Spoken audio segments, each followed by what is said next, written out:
Assalamu alaikum. I did a quick digital Quran search and I found that Zakat is mentioned 82 times in the Quran.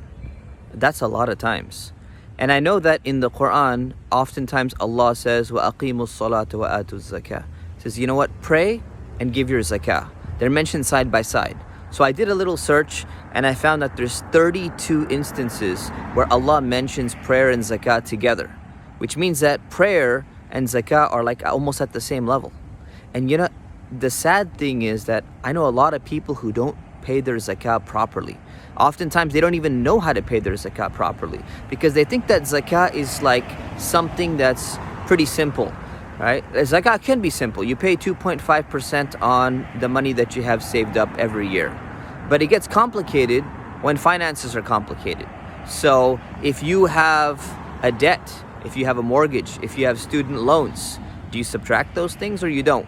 Which kind of debts do you subtract? If you have savings accounts, if you have retirement accounts, if you have stocks, if you have a rental property, what if you have a vacation home? What if you have a bunch of jet skis that you like to take out to the, to the lake sometimes?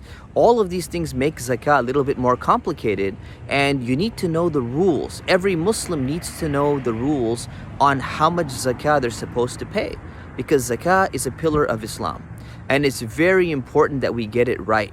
So, some people, they just say, I'll just overpay. But oftentimes, that can amount to a lot of money. So it's extremely important to know how to calculate your zakah. It's important to know who you're supposed to give it to and to make sure that you're giving it to the right people. So I highly, highly recommend that people take this upcoming class that we have at California Islamic University called Islamic Law 1, Essentials of Islamic Practice, where we teach you in detail everything about paying zakah. When it comes to having jewelry, retirement accounts, 401k plans, what kind of short-term debts, long-term debts you have, if somebody owes you money, whatever it may be, we cover pretty much every single scenario that the average Muslim in the West would encounter in their life. So learn it, try and take this class if you can, and hope to see you there. Take care. Assalamu alaikum wa rahmatullah.